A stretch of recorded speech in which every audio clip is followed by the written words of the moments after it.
محلے سے باہر جانے والی سڑک پر زیادہ رش نہیں تھا۔ دھوپ نرمی سے سڑک کے گرد لگے درختوں پر چمک رہی تھی۔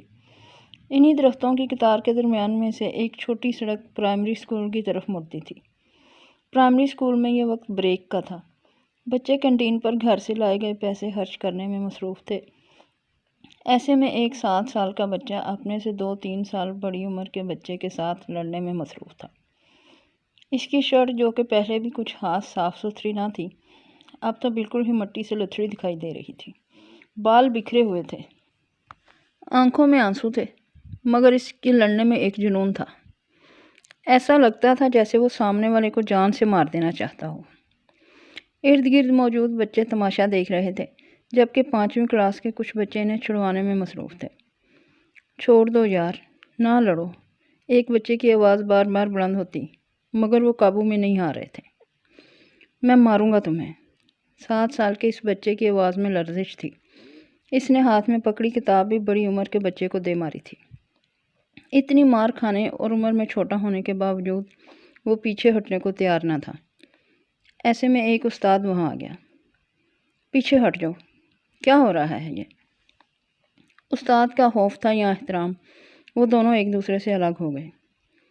حذیفہ، انہیں میرے کمرے میں لے آؤ، استاد نے 5ویں کلاس کے بچے کو حکم دیا۔ پورے جسم پر مٹی لیے وہ دونوں چپ چاپ حذیفہ کے ساتھ چل پڑے۔ استاد کمرے میں آ کر بیٹھ گیا۔ ان دونوں کے سرخ چہرے دیکھ کر اس نے کہا، پہلے ہاتھ منہ دھو کر آؤ بدماشو، برا حال ہو رہا ہے۔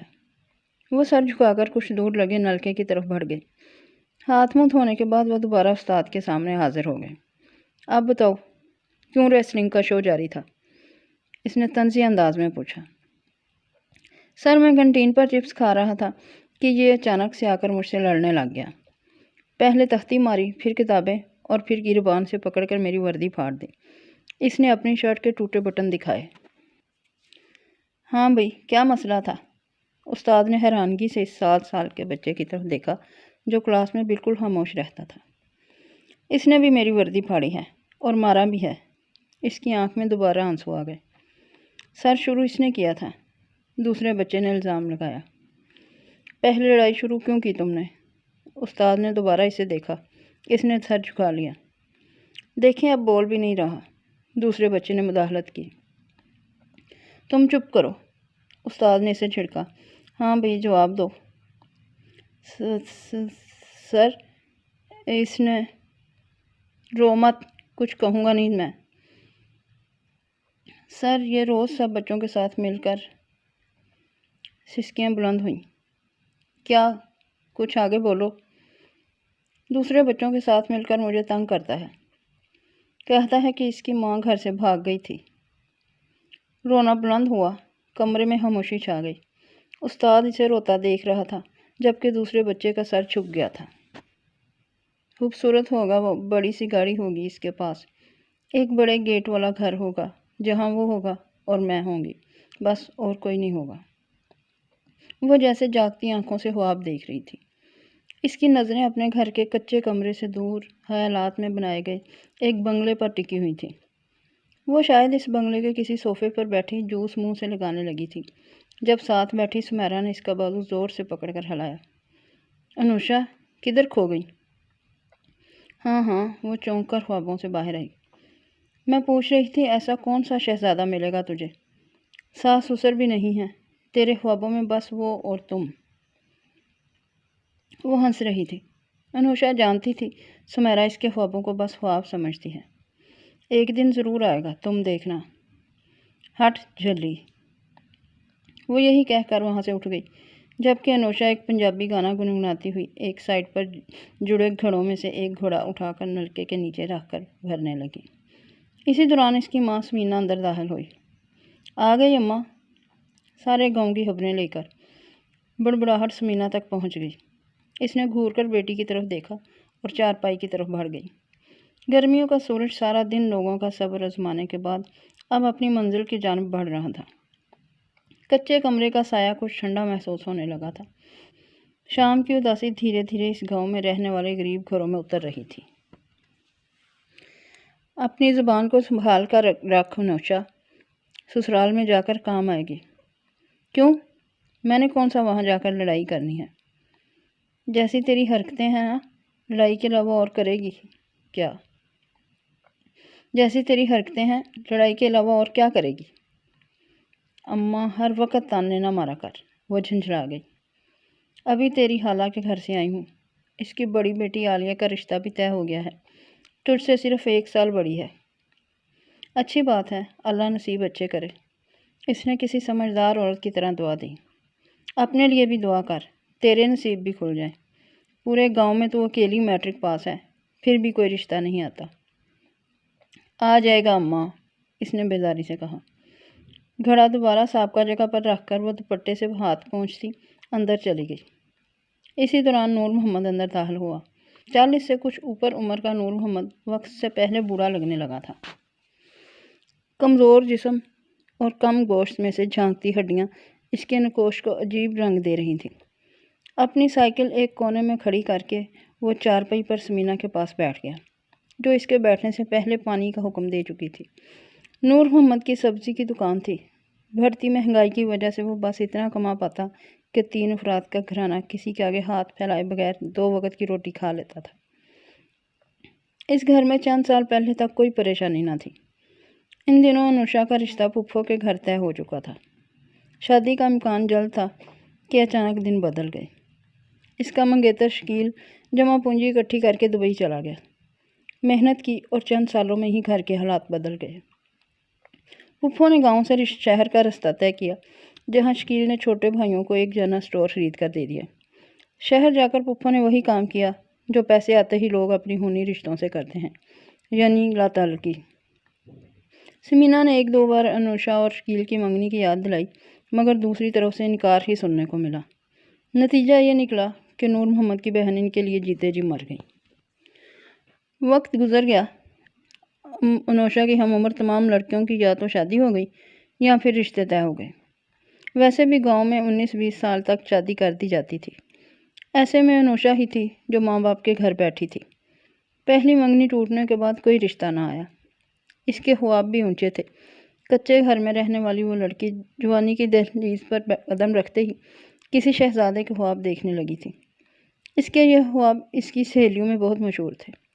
یہ خواب پورے ہوتے یا ادھورے رہتے، یہ تو وقت ہی بتا سکتا تھا۔ وہ گاؤں کی اکلوتی میٹرک پاس لڑکی تھی۔ اس نے ضد کر کے پڑھائی کی تھی۔ کچھ غرور تھا اس کے اندر، شکل و صورت بھی اچھی تھی۔ یہ خواب دیکھنا حق بنتا تھا اس کا۔ بوڑھی عورت تھی وہ، چہرے پر جھریاں، تھوڑا جھک کر چلنے والی، بالکل سادہ لباس میں ملبوس۔ سمینہ کے پاس بیٹھی باتوں میں مصروف تھی، جبکہ اس عورت کی بیٹی گود میں ایک چھوٹے سے بچے کو لیے تھی۔ اکبر کا اپنا کام ہے، رکشہ چلاتا ہے اور شام کو اتنا کما کر لے آتا ہے کہ ایک گھر چلا سکے۔ بس کچھ بہنوں کی شادی کی وجہ سے اور کچھ حالات کی مجبوری کی وجہ سے شادی میں دیر ہو گئی، پر مرد کی عمر کب دیکھی جاتی ہے بہن، خوش رہے گی ہماری بیٹی۔ بوڑھی عورت اکبر کی ماں بشیرہ تھی۔ یہ رشتہ انوشا کی خالہ کے توسط سے آیا تھا۔ جی خالہ، اماں ٹھیک کہہ رہی ہے، انوشا خوش رہے گی بھائی کے ساتھ۔ کوئی ہماری طرح سسرال تو ہوگا نہیں، بس ایک اماں ہی ہوگی، سنبھال بھی آسانی سے لے گی۔ اس بار اکبر کی بہن نے گفتگو میں حصہ لیا تھا۔ انوشا کمرے کے دروازے کے ساتھ کھڑی ساری باتیں سن رہی تھی۔ اپنے حصے کا کام وہ کر چکی تھی۔ شربت بنا کر مہمانوں کو پلایا جا چکا تھا۔ سمینہ اس رشتے پر خوش تھی۔ رسماً سوچنے کا وقت مانگ کر اس نے نور محمد سے بات کی۔ اسے بھلا کیا اعتراض ہو سکتا تھا؟ سب کچھ ٹھیک تھا، مگر راضی نہیں تھی تو صرف وہ جس کی شادی ہو رہی تھی۔ اکبر کی تصویر دیکھ کر ہی اس نے صاف انکار کر دیا۔ اماں رنگ دیکھ اس کالے کا، بھینس سے بھی زیادہ کالا ہے، اور عمر بھی مجھ سے کوئی 12-13 سال زیادہ ہوگی۔ چپ کر، منہ پھاٹ۔ مرد کی شکل و صورت نہیں دیکھی جاتی، کمانے والا ہے بس یہی بہت ہے۔ اماں پیسے کمانے کا یہ مطلب نہیں کہ کسی بھی بڈھے کے ساتھ مجھے باندھ دو۔ اس نے خوب احتجاج کیا، لیکن کب تک؟ اور وہ احتجاج کے علاوہ کر بھی کیا سکتی تھی؟ صرف 2 ماہ بعد انوشا کی دنیا اکبر کے نام ہو گئی۔ تھوڑی نرم شخصیت کا مالک اکبر اسے پا کر خوش تھا۔ وہ اپنی نئی نویلی خوبصورت بیوی کے لیے اپنی اوقات سے بڑھ کر خوشیاں خریدنا چاہتا تھا، اس لیے خوب محنت کر رہا تھا۔ عمر میں زیادہ تھا مگر زندگی میں پہلی بار نسوانی وجود کا مالک بنا تھا۔ اس نئے نشے کی وجہ سے وہ بیوی کی ہر بات ماننے کے لیے تیار تھا۔ رہی بات انوشا کی تو وہ خوش نہیں تھی۔ شہزادوں کا خواب دیکھنے والی لڑکی ایک رکشہ ڈرائیور کی بیوی بن کر کیسے خوش ہو سکتی تھی؟ خاموشی کی ایک چادر اپنے گرد اوڑھ کر وہ چپ چاپ یہ رشتہ نبھانے لگی۔ وقت پر لگا کر اڑ گیا۔ 5 سال بعد اس گھر میں 2 بچوں کا اضافہ ہو چکا تھا، 3 سال کا احمد اور 1 سال کی سدرا۔ اکبر کی ماں دنیا چھوڑ چکی تھی۔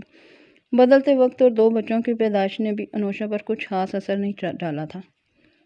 خاموشی سے کسی مشین کی طرح گھر کے سارے کام کرتی، ہر بات پر جی اچھا کہنے والی، دن بھر کام کرنے کے بعد شوہر کے حکم پر چپ چاپ رات کو خود کو اس کے حوالے کرنے والی۔ لوگ تو کہتے ہوں گے کہ اکبر جیسی اچھی قسمت کم ہی کسی کی ہوگی جسے اتنی اچھی بیوی ملی ہے، لیکن انوشا کے دل میں اتر کر دیکھا جاتا تو شاید انہیں اپنے حالات بدلنے پڑتے۔ انوشا اور اکبر کی زندگی کے اس سیدھے چلتے رستے پر اچانک ایک موڑ آ گیا، اور اس موڑ کا نام تھا تیمور شہزاد۔ موسم بدل رہا تھا۔ اکتوبر کی آخری رات نے نومبر کو خوش آمدید کہنے کے لیے بارش کا انتظام کر رکھا تھا۔ بوند بوند برستی بارش نے اچانک غصہ دکھایا، اور اس ساری رات تیز بارش کے ساتھ ہوا اور بادلوں کی گونج نے ماحول کو سہما دیا۔ سردی وقت سے پہلے اپنے قدم جما چکی تھی۔ اکبر صبح اٹھا تو اس نے ساتھ سوئی انوشا کو آواز دی، انوشا اٹھو، ناشتہ بناؤ، اسے کام پر جانا تھا۔ اس صبح وہ ویسے بھی دیر سے اٹھا تھا۔ انوشا بے سود پڑی تھی۔ اس نے 2-3 بار آواز دی مگر انوشا کی طرف سے کوئی جواب نہ آیا۔ اس نے آگے بڑھ کر کمبل ہٹایا اور دیکھا کہ انوشا کا چہرہ سرخ ہو رہا تھا۔ اس نے اپنا ہاتھ انوشا کے ماتھے پر رکھا۔ اسے شدید بخار تھا، سانس کی رفتار بھی بڑھی ہوئی تھی۔ اکبر کو پریشانی نے گھیر لیا۔ علاقے میں صرف ایک ہی سرکاری ہسپتال تھا جس میں ڈاکٹر ملنے کی امید 10-11 بجے سے پہلے نہ تھی۔ کچھ سوچنے کے بعد وہ پڑوس میں رہنے والے اپنے دور کے رشتہ دار کے گھر چلا آیا۔ ان سے کہہ سن کر ایک عورت کو اپنے ساتھ لیا۔ عورت نے انوشا کے ماتھے پر پانی میں بھگو کر اپنا دوپٹہ رکھ دیا۔ کافی کوششوں کے بعد بخار کچھ کم ہوا تو انوشا کو ہوش آیا۔ عورت کے جانے کے بعد اکبر نے اس سے کہا، انوشا ڈاکٹر آ چکا ہوگا، ہسپتال چلتے ہیں۔ رہنے دے، بخار تو اتر چکا ہے۔ اترا نہیں، کم ہوا ہے، ڈاکٹر کو دکھا لیتے ہیں، دوائی لے آئیں گے۔ اکبر اس کا جواب سنے بغیر رکشہ نکال کر دروازے پر لے آیا۔ وہ چپ چاپ رکشے میں بیٹھ گئی۔ بچوں کو پڑوس میں چھوڑ کر وہ دونوں ہسپتال کی طرف روانہ ہو گئے۔ جب بھی وہ رکشے میں بیٹھتی تھی اسے اپنی کار میں بیٹھنے کا خواب یاد آ جاتا۔ آج بھی خواب کو سوچ کر تلخ سی مسکراہٹ اس کے ہونٹوں پر آ گئی۔ ہسپتال کے گیٹ سے اندر داخل ہو کر انہوں نے پرچی بنوائی اور ڈاکٹر کے کمرے کی طرف بڑھ گئے۔ ڈاکٹروں کی مخصوص کرسی پر بیٹھے شخص کا چہرہ ان کے لیے اجنبی تھا، کیونکہ پہلے یہاں ڈاکٹر امین ہوا کرتے تھے جن کا تبادلہ ہو چکا تھا۔ ڈاکٹر تیمور شہزاد نے انوشا کو اپنے قریب بیٹھنے کا اشارہ کیا، جبکہ اکبر دیوار کے ساتھ بنے پتھر کے بینچ پر بیٹھ گیا۔ یہاں سب جانے پہچانے چہرے تھے، کیونکہ یہ بھی ان کے علاقے کے وہ لوئر مڈل کلاس لوگ تھے جو پرائیویٹ ہسپتال افورڈ نہیں کر سکتے تھے، اس لیے سرکاری ہسپتال میں 1 روپے کی پرچی بنوا کر مفت دوائیوں پر گزارا کرتے تھے۔ لگتا ہے آپ پر موسم کا اثر ہو گیا ہے۔ ڈاکٹر تیمور کی زندگی سے بھرپور آواز سن کر انوشا نے نظر اٹھا کر اسے دیکھا۔ وقت جیسے تھم گیا ہو، خواب جیسے دوبارہ آنکھوں میں زندہ ہو گئے ہوں۔ 5 سال پرانے انوشا کے خوابوں کا شہزادہ اس کے سامنے تھا۔ ہاں، وہ ایسے ہی کسی شخص کا خواب دیکھا کرتی تھی، چہرے پر مسکراہٹ لیے خوبصورت شخصیت کا مالک تیمور شہزاد۔ جی بس، وہ کوئی جواب نہ سوچ سکی۔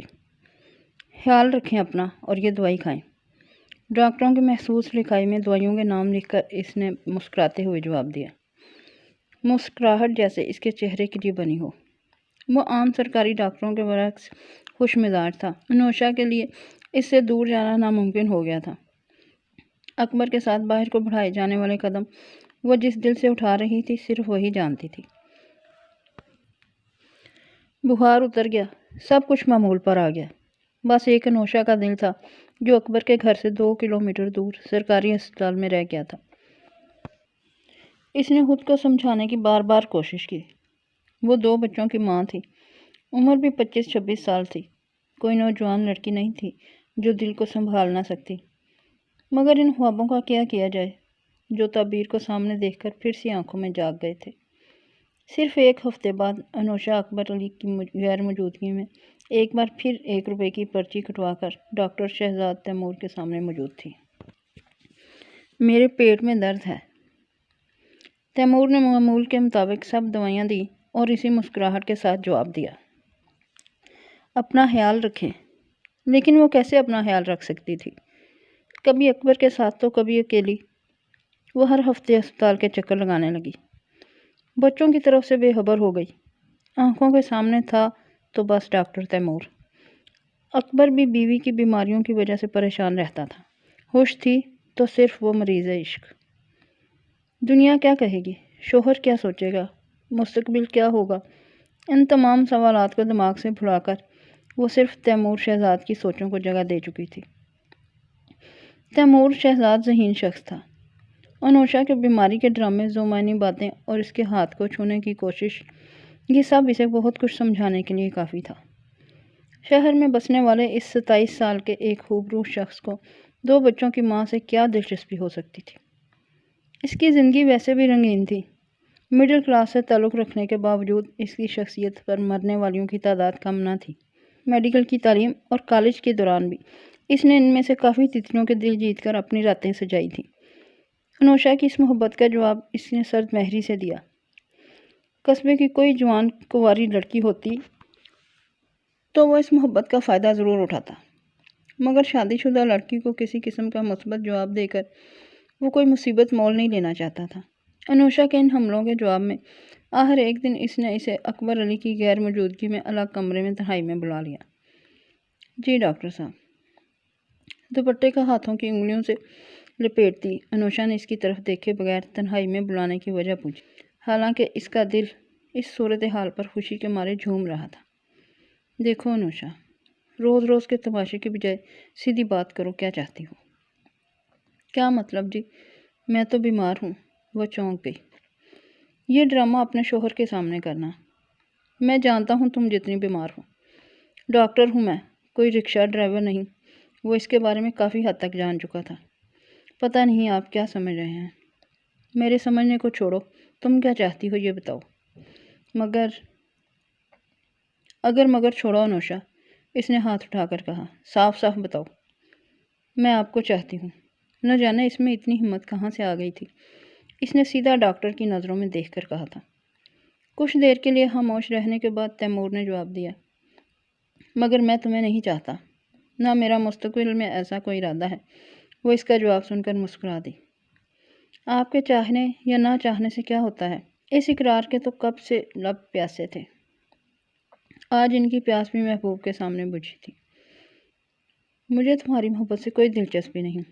آندہ یہ فضول سے بہانے بنا کر مجھ سے ملنے کی کوشش کی تو مجھ سے برا کوئی نہ ہوگا۔ 2-4 اور باتیں سنا کر اس نے انوشا کو اس اسپتال سے نکال دیا، لیکن اپنے آپ کو اس کے دل سے نہیں نکال سکا تھا۔ کہتے ہیں عورت اپنے پسند کے مرد کو حاصل کرنے میں کبھی ناکام نہیں ہوتی۔ انوشا کی تو پسند کے ساتھ کئی سالوں کی خواہشات جڑی تھیں۔ اپنا گھر، شوہر اور بچے سب کچھ بھلا کر اس نے تیمور کو پانے کی جدوجہد شروع کر دی۔ ایک ایسے شخص کو پانا بہت مشکل تھا جس نے زندگی کے کئی سال اس طرح کی کئی لڑکیوں کے ساتھ کھیلنے میں گزارے تھے۔ انوشا نے بھی ہر حد پار کر لی۔ تیمور کی سختی، طنز اور اسے ٹھکرانے کی کوشش سب ناکام رہا۔ آخر تیمور کو ہار ماننا پڑی۔ گھر سے دور اس علاقے میں اسے ایک خوبصورت عورت کا ساتھ قبول کرنا پڑا۔ انوشا بھی اس کی ہر خواہش کے آگے سر جھکاتی چلی گئی۔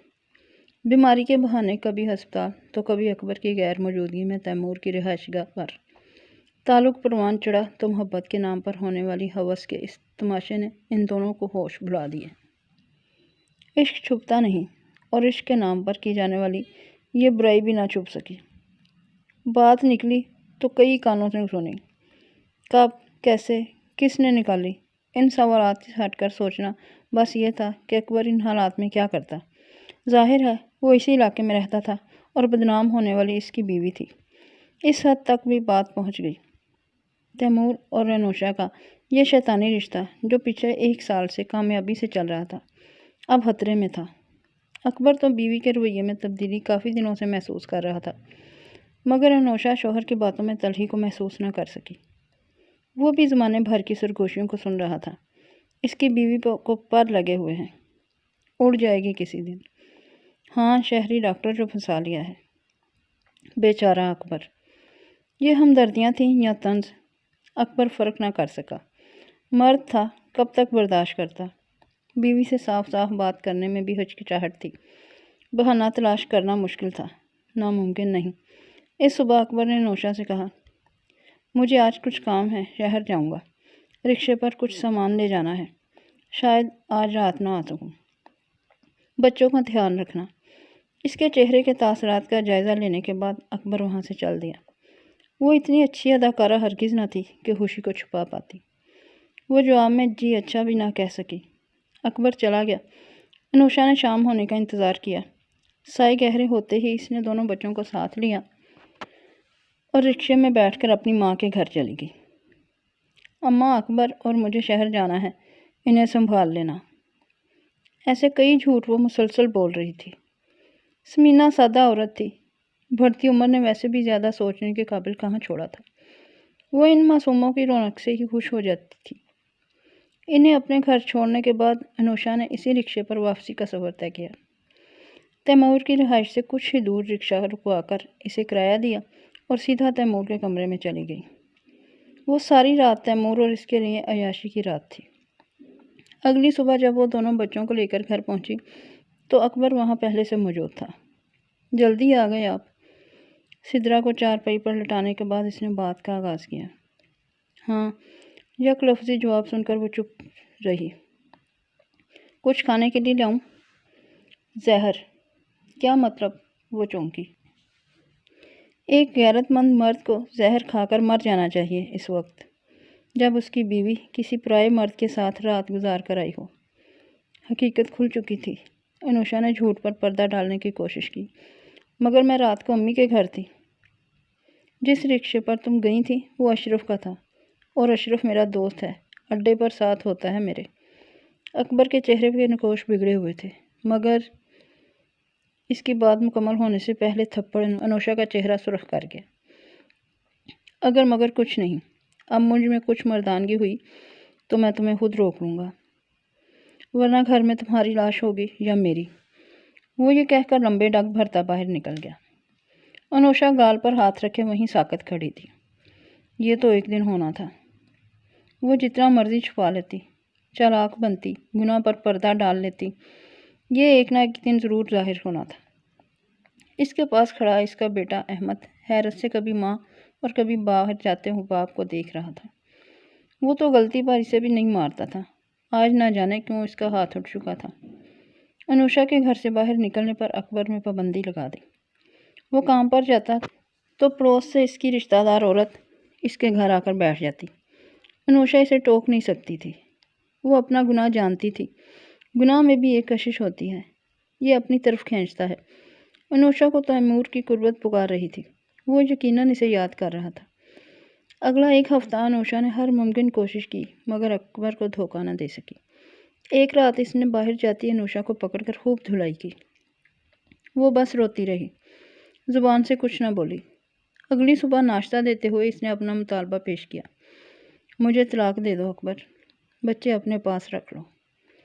نہ انوشا بی بی، نہ، تم میرے مقام میں رہو گے اور میرے گھر رہو گے۔ تمہیں تو سبق مل گیا، اب ذرا اس شہری ڈاکٹر کو لگ جانے دو میرے ہاتھ۔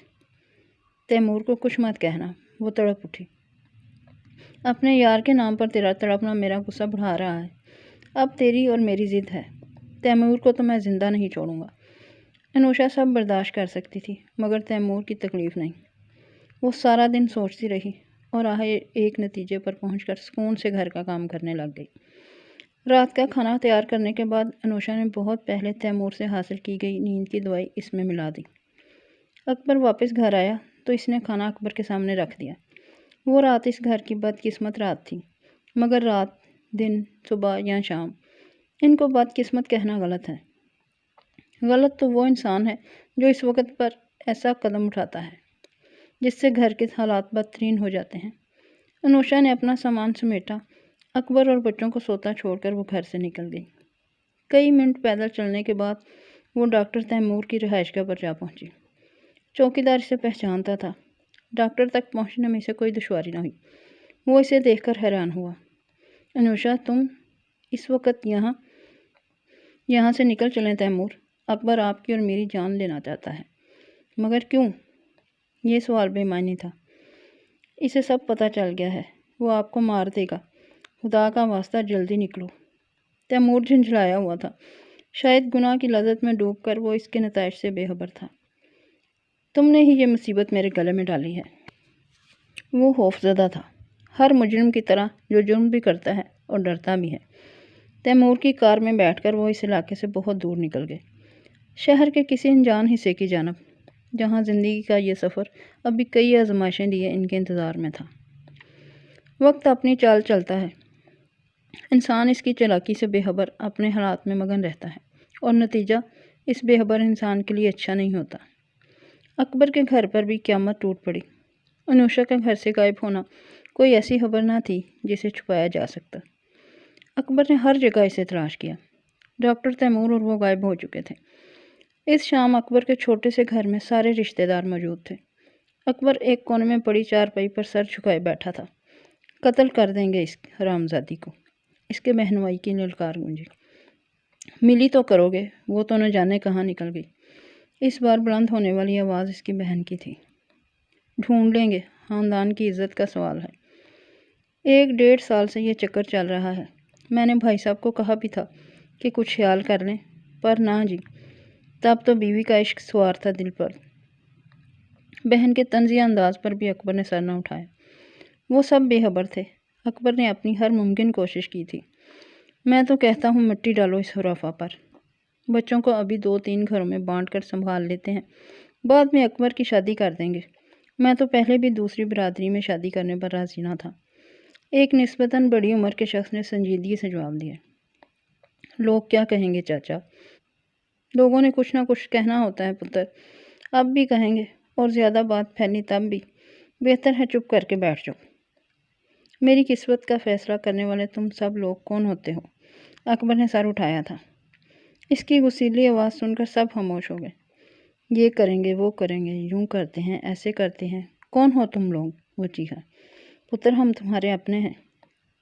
کوئی نہیں میرا اپنا، نکل جاؤ سب، وہ دھاڑا۔ سناٹا چھا گیا۔ میں خود ڈھونڈوں گا اس انوشا کو، مار دوں گا اس کو۔ اس نے سر جھکایا اور دونوں بازوؤں میں چہرہ چھپا لیا۔ وہ رو رہا تھا، ہاں، مرد ہو کر بھی وہ رو رہا تھا۔ بہن نے آنسو صاف کیے اور پانی کا گلاس تھمایا۔ سب چپ چاپ بیٹھے تھے۔ کچھ دیر بعد وہ نارمل ہوا تو اس نے سر اٹھا کر بہن سے پوچھا، بچوں کو اپنے گھر لے جاؤ گی؟ میں بھی وہاں آ جاؤں گا۔ وہ اٹھ کر باہر نکل گیا۔ کسی کی ہمت نہ ہوئی اسے روکنے کی۔ اگلے کئی ماہ اکبر نے انوشا اور تیمور کو ڈھونڈنے میں لگا دیے۔ وہ دیوانہ ہو چکا تھا۔ گلی گلی ہے، شہر شہر، اس نے ہر ممکن جگہ پر انہیں تلاش کیا، مگر انوشا نہ ملی اور نہ ہی تیمور کا پتہ ملا کہیں سے۔ آخر تھک ہار کر اس نے خود کو اپنے کام میں مگن کر لیا۔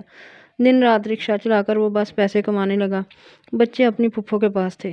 کس حال میں تھے اکبر لا علم تھا۔ وہ انسان نہیں رہا تھا، بس مشین بن گیا تھا۔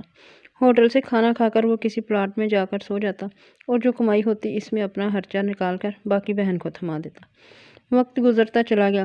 کئی ماہ اس طرح زندگی گزارنے کے بعد آخر ایک دن اس کو اپنے حالات پر غور کرنا پڑا۔ اس دن اسے احمد کے اسکول والوں نے بلایا تھا۔ احمد کا استاد اسلم اسے اپنے کمرے میں لے گیا۔ آپ اکبر صاحب ہیں؟ جی۔ آپ نے اپنے بیٹے کو لاوارث کیوں چھوڑا ہوا ہے؟ کیا مطلب؟ وہ روز اسکول تو آتا ہے، اب تو شاید سدرا بھی ساتھ آتی ہے۔ اکبر نے اپنی 4 سال کی بیٹی کا نام لیا۔ آپ کو یہ بھی کنفرم نہیں کہ آپ کی بیٹی آتی ہے یا نہیں؟ کیسے باپ ہیں آپ؟ آپ جانتے ہیں احمد 2 سال سے ایک ہی کلاس میں ہے۔ وہ کچھ پڑھتا نہیں، پھٹی پرانی اس کی وردی ہوتی ہے، نہانا دور کی بات، اس کا منہ بھی نہیں دھلا ہوتا۔ کل اس کی ایک بچے کے ساتھ شدید لڑائی ہوئی ہے۔ کیوں؟ وہ شرمندگی سے سر جھکائے بیٹھا تھا۔ چونک کر اسلم صاحب کو دیکھا۔ اس لڑکے نے احمد کی ماں کے بارے میں کچھ بول دیا تھا۔ اکبر کے چہرے کا رنگ بدل گیا۔ احمد چھوٹا سہی مگر اتنی سمجھ کم از کم اس میں تھی۔ میں اب خیال رکھوں گا، اکبر نے جواب دیا۔ میں نے آپ کے حالات اور گھر کے بارے میں محلے کے کافی بچوں سے معلوم کیا ہے، پھر خود بھی چکر لگایا ہے، کچھ ادھر ادھر سے باتیں معلوم کی۔ معذرت کے ساتھ اکبر صاحب، آپ نے انتہائی غیر ذمہ دارانہ رویہ اپنایا ہوا ہے۔ دفع کریں ماضی کو اور مستقبل کا سوچیں، بچوں کی طرف توجہ دیں، اپنی قسمت کی خرابی کا بدلہ ان سے نہ لیں۔ اسلم صاحب ذہین آدمی تھے، استاد ہونے کی وجہ سے انہیں سمجھانے کا فن بھی آتا تھا۔ اکبر کو زندگی کی طرف واپس لانے کے لیے وہ 1-2 گھنٹے کافی ثابت ہوئے۔ اکبر نے بہن سے کوئی سوال جواب نہ کیا۔ وہ جانتا تھا پرائے بچوں کو کسی اور کے گھر میں پالنا کتنا مشکل ہوتا ہے۔ وہ چپ چاپ انہیں واپس اپنے گھر لے آیا۔ صرف 2 ماہ بعد اس نے ایک بیوہ عورت سے شادی کر لی۔ شازیہ غریب گھر سے تھی اور صرف 28 سال کی عمر میں شوہر کی موت کا دکھ برداشت کر رہی تھی۔ اکبر نے گھر اس کے حوالے کر دیا۔ اس سادہ سی عورت نے گھر کو سنبھال لیا تھا۔